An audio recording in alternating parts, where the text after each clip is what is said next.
सुबह की breaking news में आपका स्वागत है। नमस्कार, आपके साथ मैं हूं साक्षी जोशी और इस वक्त की बड़ी खबर आपको बता दें कि सुशांत सिंह राजपूत सुसाइड केस में उनकी पूर्व गर्लफ्रेंड अंकिता लोखंडे को आज पूछताछ करने के लिए बुलाया जा सकता है। मुंबई पहुंची बिहार पुलिस छानबीन के लिए अंकिता का बयान दर्ज करवा सकती है। अंकिता ने खुद ही अपना बयान दर्ज करवाने की इच्छा जताई थी।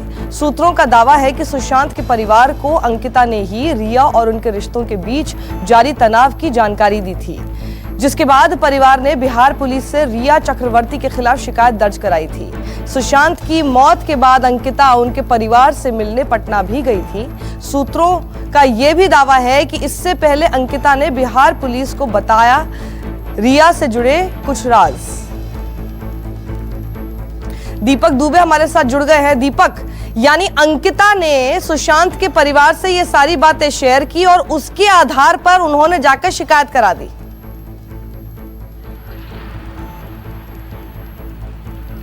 जी, अंकिता लोखंडे जब सुशांत की मौत हुई थी उसके बाद वो 2 बार बिहार जा चुकी हैं। उस दौरान उन्होंने सुशांत की बहन जो श्वेता हैं, इनके काफ़ी अच्छे रिश्ते हैं, काफ़ी अच्छी दोस्त हैं और उस दौरान अंकिता लोखंडे ने ये सारी बातें जो हैं वो श्वेता से साझा की हुई थी और ये भी बताया था कि सुशांत ने उन्हें मैसेज किया था। मणिकर्णिका जब फिल्म आ रही थी अंकिता की, उस समय उन्होंने विश करने के लिए, और जब वो भावुक हुए और लंबा एक चैट का दौर चला, उस दौरान ये सारी बातें सामने आई।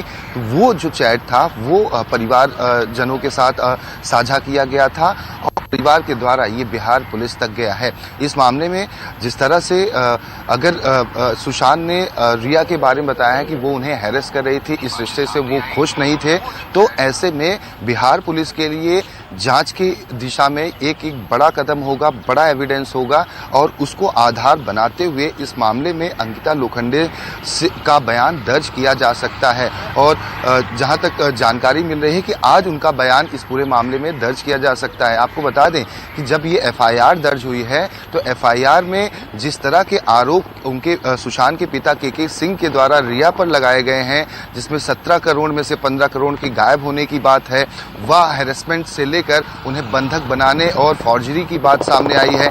ऐसे में ये क्रूशियल एविडेंस माना जा सकता है और इसके आधार पर एक नई दिशा में जो जांच है वो आगे बढ़ेगी। हालांकि मुंबई पुलिस जिस तरह से अब तक जांच कर रही है, वो अलग अलग सेलिब्रिटी से नेपोटिज्म और अन्य चीज़ों को लेकर बात चल रही है कि क्या उनसे फिल्में छीनी गई थी या नहीं छीनी गई थी। बॉलीवुड इंडस्ट्री उन्हें बाइकआउट कर रही थी, कुछ लोग थे जो उन्हें टारगेट करने और घेरने की कोशिश कर रहे थे, उन्हें हर तरह से नुकसान पहुंचाने की कोशिश की जा रही थी। ऐसे में अब जब रिया चक्रवर्ती के मामले में जब बिहार पुलिस यहाँ पर पहुंची हुई है तो अंकिता लोखंडे का बयान दर्ज कर सकती है, पहला। दूसरा, कल मीतू सिंह और उनके जो नौकर थे उसमें से एक नौकर का बयान बिहार पुलिस ने दर्ज कर लिया है। आपको बता दें ये सारे जो बयान दर्ज हो रहे हैं, बिहार पुलिस अपना बेस इस वक्त मजबूत कर रही है कि जो पीड़ित परिवार है या कहें कि पीड़ित के पिता हैं, उनके द्वारा जो आरोप लगाए गए हैं, ऐसे में सुशांत की तरफ से जो लोग हैं उनके बयान पहले दर्ज किए जा रहे हैं। हालांकि अभी आरोपी जिस तरह से रिया को बनाया गया है उनसे भी पूछताछ नहीं हुई है। उनसे बिहार पुलिस तब पूछताछ करना चाहती है जब उनके पास। जी दीपक, शुक्रिया इस पूरी जानकारी के लिए आपका। और इन सबके बीच महाराष्ट्र सरकार ने सुशांत केस की जांच सीबीआई से कराने से इनकार कर दिया है। महाराष्ट्र के गृह मंत्री अनिल देशमुख ने केस को मुंबई पुलिस से सीबीआई को ट्रांसफर करने से इनकार कर दिया। आपको बता दें कि इस मामले की जांच सीबीआई से कराने की अटकलें लग रही थी और शुरुआत से कई तरह की मांगें थी कि क्यों नहीं इसकी जांच सीबीआई से कराई जाए, लेकिन अब सामने ये आ रहा है कि गृह मंत्री ने, यानी महाराष्ट्र के गृह मंत्री ने मना कर दिया है। वैसे आज की हमारी दूसरी बैठक थी, लेकिन एज ए गृह मंत्री मैं बताना चाहता हूं कि सुशांत सिंह राजपूत का जो केस है उसको मुंबई पुलिस तहकीकात उसकी कर रही है और कोई भी हालत में सीबीआई को ये केस देने का कोई प्रश्न नहीं उपस्थित होता। और उमेश शुक्ला हमारे साथ जुड़ गए। उमेश, क्या आधार बताए हैं कि आखिर सीबीआई को क्यों नहीं दिया जाना चाहिए? जी, जैसा कि आपने कहा कि अनिल देशमुख जी ने सीबीआई जांच के लिए मना कर दिया है। जैसा कि जैसे ही सुशांत सिंह राजपूत की आत्महत्या की खबर आई उसके बाद से ही सभी आकलन लगाने लगे, सभी प्रेडिक्शन करने लगे। इसके पीछे कहीं ना कहीं एक राज है, कहीं ना कहीं ये एक मर्डर की तरफ रुख करता है, जिसके बाद से पूरे देश से सीबीआई जांच की मांग होने लगी। लेकिन बीते दिन आला अधिकारियों की बैठक के बाद जो अनिल देशमुख हैं उन्होंने कहा कि उन्हें मुंबई पुलिस पर, जो मुंबई का प्रशासन, उस पर भरोसा है और वो इस जांच को ही जारी रखेंगे। सीबीआई जांच के लिए उन्होंने अब तक कहा कि सीबीआई जांच के लिए उन्होंने अब तक ना ही गई है। अब इंतजार है कि आगे आने वाले दिनों में बिहार पुलिस और मुंबई पुलिस मिलकर क्या कुछ जानकारी जुटाकर सुशांत के केस को, मामले को आगे बढ़ाते हैं। जी उमेश, शुक्रिया हमारे साथ जुड़ने के लिए आपका। और आपको बता दें कि बिहार पुलिस मामले की जांच के लिए मुंबई में डटी हुई है और बुधवार को उसने सुशांत की बहन और नौकर के बयान दर्ज किए हैं। पुलिस की जांच के दायरे में 3 बैंक अकाउंट भी शामिल हैं। आपको बता दें कि सुशांत के परिवार का आरोप है कि सुशांत के अकाउंट से तकरीबन 15 करोड़ का ट्रांसफर किया गया है। वहीं सुशांत के परिवार के वकील विकास सिंह ने मांग की है सबसे पहले रिया की गिरफ्तारी हो। हमारे साथ इस वक्त अमिताभ ओझा जुड़ गए हैं। अमिताभ, लगातार सुशांत सिंह राजपूत का परिवार और वकील अगर ये मांग कर रहे हैं रिया चक्रवर्ती, तो रिया के पास भी तो कुछ अधिकार है। रिया की गिरफ्तारी की मांग क्यों की जा रही है? जांच हो, जांच में जो भी चीजें सामने आएंगी वो सारी चीजें साफ हो जाएगी। कि वो पीड़ित परिवार है, उनका आरोप लगाना और गिरफ्तारी की मांग करना जायज है, लेकिन जो पुलिस की जो एफआईआर है, जो एफआईआर दर्ज की गई है, फिलहाल पटना पुलिस उसी पे केंद्रित है। और कल दिन भर आपको बता दें कि इस मामले में पटना पुलिस से जो टीम गई थी उसने अलग अलग लोगों से भले ही पूछताछ की हो, लेकिन मुंबई पुलिस से कोई कॉपरेशन नहीं मिला है। कल मेरी पटना पुलिस के एक बड़ी अधिकारी से बात, उन्होंने साफ तौर पर कहा है कि मुंबई पुलिस उन्हें कॉपरेट नहीं कर रही है। अभी तक एफआईआर की कॉपी नहीं दी गई है, जो एविडेंस था वहां पोस्टमार्टम रिपोर्ट थी वो भी नहीं दिया गया है। इसलिए फिलहाल पटना की जो टीम गई है उसकी पहली प्राथमिकता आज भी है कि वो सबसे पहले उस कांड से जुड़े दस्तावेज, पोस्टमार्टम रिपोर्ट, जो मेडिकल रिपोर्ट आए थे वो, और उसके घर से जो एविडेंस कलेक्ट हुए थे सुसाइड के बाद, वो सारे वीडियो फुटेज, ये सारे चीज पहले मिल जाए, उसके बाद इस मामले में वो आगे बढ़ेगी। यही वजह है कि फिलहाल वो जो जुड़े लोग हैं उनसे पूछताछ कर रही है। अभी तक वो कलेक्टिव का काम कर रही थी, क्योंकि कल दिन भर उन्हें डीसीपी के ऑफिस में बैठाया रखा गया और उसके बाद जो नोडल पदाधिकारी हैं, जो कंसर्निंग नोडल पदाधिकारी है, जो कोऑर्डिनेट करते हैं दूसरे इंटर स्टेट टीम को, जो सीआरपीसी की धारा के तहत, लेकिन उन्होंने कल उनसे पटना पुलिस की टीम से मुलाकात तक नहीं की थी। और पटना पुलिस फिलहाल जो रिया के फैमिली वाले पढ़ेंगे, जो सुशांत के फैमिली जो बहन है और उनसे जुड़े जो लोग थे, इसलिए उनसे ही पूछताछ करने को केंद्रित रही। लेकिन आज पटना पुलिस सबसे पहले वो डॉक्यूमेंट्स हासिल करने की कोशिश करेगी। सबसे पहले वो डॉक्यूमेंट्स उनके पास आ जाए, उसके बाद वो आगे की तफ्तीश आगे बढ़ाएंगे। ये किस तरह के डॉक्यूमेंट्स हैं? देखिए, घटना जो मुंबई पुलिस ने जो एफआईआर दर्ज किया था, जो यूडी केस दर्ज किया था सुसाइड को लेके, वो एफआईआर है। इसके अलावा जो सुशांत के घर के पास जो सुसाइड हुआ था, सुसाइड करने के बाद पुलिस वहां पहुंची थी मौके पे, वहां उसकी वीडियो रिकॉर्डिंग कराई गई थी। जो एविडेंस वहां से जुड़े मिले थे वो उसके वो हो गए। दूसरा सीडीआर जो निकाला गया था सुशांत सिंह राजपूत का, वो सीडीआर चाहिए था। ये तमाम दस्तावेज आगे के इन्वेस्टिगेशन के लिए बहुत जरूरी थे, जो अभी तक पटना पुलिस की टीम को नहीं मिली है। जी अमिताभ, शुक्रिया हमारे साथ जुड़ने के लिए आपका। और आखिरकार राजस्थान में विधानसभा सत्र बुलाए जाने का रास्ता साफ हो गया है। राज्यपाल कलराज मिश्र ने विधानसभा सत्र बुलाए जाने के गहलोत कैबिनेट के फैसले को मंजूर कर लिया है। कैबिनेट ने गवर्नर को 14 अगस्त से राज्य विधानसभा का सत्र बुलाने का प्रस्ताव भेजा था, जिसे राज्यपाल ने स्वीकार कर लिया है। राजभवन की ओर से जारी बयान में कहा गया कि राज्यपाल कलराज मिश्र ने राजस्थान विधानसभा के सत्र को 14 अगस्त से आरंभ करने के प्रस्ताव को स्वीकृति दे दी है। राज्यपाल ने राजस्थान विधानसभा के सत्र के दौरान कोविड-19 से बचाव के लिए आवश्यक प्रबंध किए जाने के निर्देश मौखिक रूप से दिए हैं। आपको बता दें कि राज्यपाल ने सत्र बुलाए जाने के पिछले 2 प्रस्ताव को वापस भेज दिया था। ब्यूरो चीफ केजे श्रीवत्सन हमारे साथ जुड़ गए हैं। श्रीवत्सन, आखिर पिछले प्रस्तावों में ऐसी क्या कमी थी कि उन्हें हर बार लौटा दिया गया, और इस प्रस्ताव में ऐसी कौन सी बात थी जो कि राज्यपाल को सही लगी और उन्होंने मान लिया?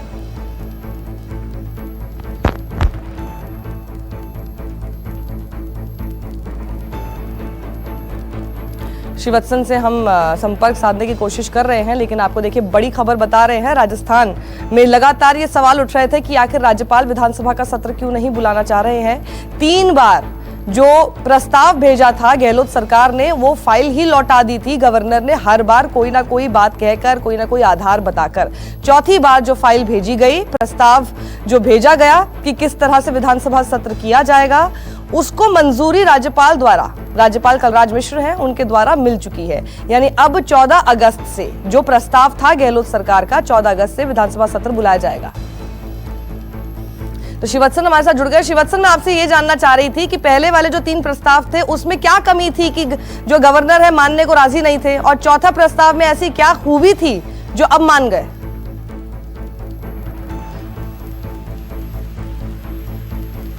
जी देखिए, 21 दिन की जो तारीख की बात कह रही थी राज्यपाल, बार बार जिद अड़े थे कि 21 दिन का तो वक्त देना ही चाहिए विधायकों को विधानसभा सत्र बुलाने के लिए। सरकार चाहती थी कि 31 जुलाई से बुला लिया जाए, यानी कि 2-3 दिन के भीतर ही, जिसके बारे में जब मुख्यमंत्री अशोक गहलोत राज्यपाल से मिले तो दोनों के बीच में जो डेडलॉक था खत्म हुआ, और इसे एक विन विन का सिचुएशन कहा जा सकता है, क्योंकि राज्यपाल की 21 दिन के नोटिस की बात भी रह गई और मुख्यमंत्री का भी ये रह गया कि विधानसभा सत्र बुलाना है। हालांकि ये कोरोना को लेकर राज्यपाल बार बार आपत्ति जता रहे थे, लेकिन सरकार ने यह भी कहा कि वह कोरोना से सभी 200 विधायकों और 1000 एम्प्लॉय को बचाने की अपनी ओर से पूरी कोशिश करेगी। तो कुल मिलाकर जो एक डेडलॉक बना हुआ था पिछले 19 दिनों से राजस्थान की राजनीति में, वह अब खत्म होता नजर आ रहा है। जी श्रीवत्सन, शुक्रिया मैसेज जुड़ने के लिए आपका।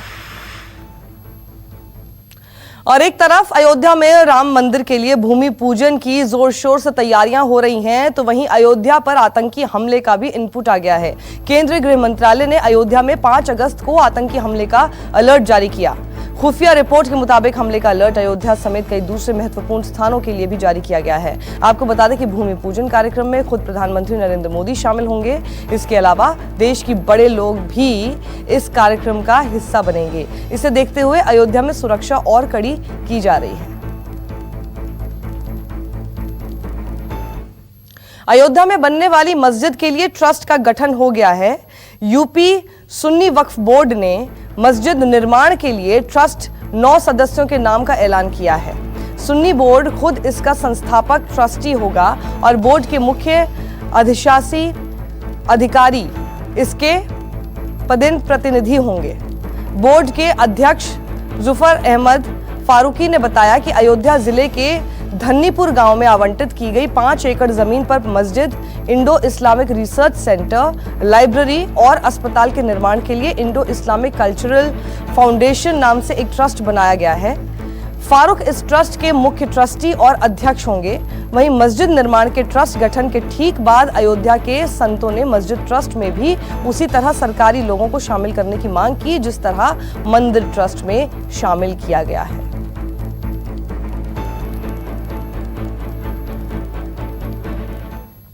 हापुड़ के पिलखुआ में मदर डेयरी पर कोरोना का अटैक हुआ है। प्लांट के 35 कर्मचारी एक साथ कोरोना पॉजिटिव पाए गए हैं। एक साथ इतने ज्यादा कर्मचारियों के कोरोना पॉजिटिव निकलने के बाद पूरे प्लांट को अगले 48 घंटों के लिए सील कर दिया गया है। इस प्लांट में करीब 170 कर्मियों की कोरोना जांच की गई थी, जिसमें 35 कर्मी पॉजिटिव निकल आए। मरीजों को आइसोलेशन में भेज दिया गया है।